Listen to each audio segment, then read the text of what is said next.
भारत का नया उपराष्ट्रपति कौन होगा?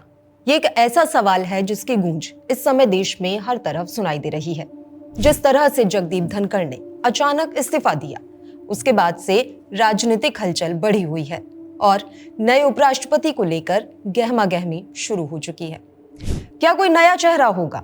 क्या विपक्ष और सत्ता पक्ष आम सहमति बना पाएंगे या एक बार फिर राजनीति में जोड़ तोड़ का खेल चलेगा? ये सवाल सुर्खियों में बने हुए हैं।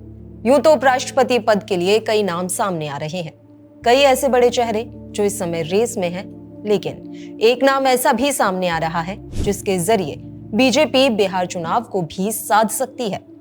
नहीं, वो नीतीश कुमार नहीं है, बल्कि केंद्रीय मंत्री और जेडीयू कोटे से राज्यसभा सांसद रामनाथ ठाकुर हैं। अब ये नाम कैसे रेस में आया और इनके अलावा ऐसे कौन कौन से चेहरे हैं जो उपराष्ट्रपति की दौड़ में चल रहे हैं, इस वीडियो में जानते हैं। सबसे पहले बात रामनाथ ठाकुर की। मोदी सरकार अक्सर अपने नामों को लेकर चौंकाती रही है। ऐसे में उपराष्ट्रपति के नामों पर हम सिर्फ एक अनुमान लगा सकते हैं। इसी बीच रामनाथ ठाकुर का नाम सामने आया है, जो केंद्रीय मंत्री और जेडीयू कोटे से राज्यसभा सांसद हैं। साथ ही वे बिहार के दिग्गज नेता और पूर्व मुख्यमंत्री कर्पूरी ठाकुर के बेटे हैं।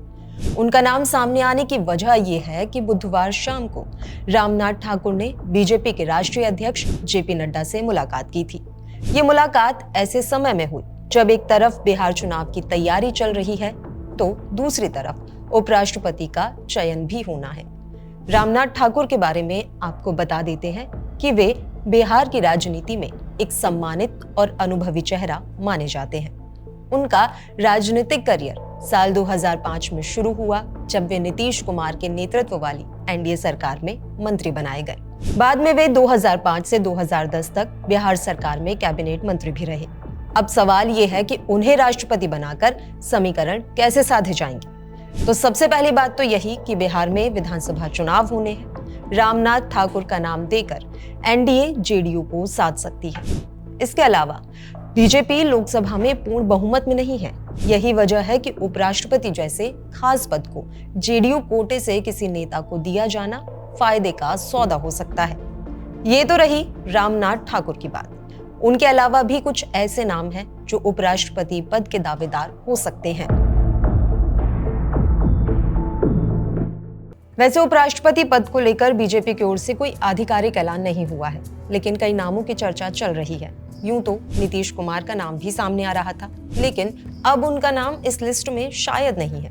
बाकी हरिवंश नारायण सिंह, राजनाथ सिंह और मनोज सिन्हा जैसे दिग्गज नेताओं के नाम सामने आ चुके हैं। लेकिन सूत्रों के मुताबिक सबसे चौंकाने वाले नाम की घोषणा ही बीजेपी की रणनीति रही है और रामनाथ ठाकुर की एंट्री इस दिशा में एक बड़ा इशारा मानी जा रही है। आखिर में ये भी जान लेते हैं कि उपराष्ट्रपति का चुनाव कैसे होता है।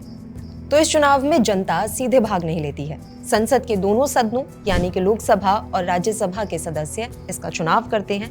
वोटिंग पूरी तरह से कॉन्फिडेंशियल यानी कि गोपनीय होती है और इसमें प्रोपोर्शनल रिप्रेजेंटेशन सिस्टम लागू होता है, यानी कि जिन पार्टियों के सांसद ज्यादा होते हैं उनकी पसंद का उम्मीदवार जीतने की संभावना बढ़ जाती है। तो अगला उपराष्ट्रपति कौन होगा, ये पूरी तरह राजनीति के गणित, गठबंधन और रणनीतियों पर डिपेंड करेगा। आपको क्या लगता है कि कोई नया चेहरा सामने आएगा या फिर पुराने नेता ही इस पद तक पहुंचेंगे? हमें कमेंट में बताइए और इसी तरह की दूसरी वीडियोस के लिए विट्टी चोखा को सब्सक्राइब कीजिए।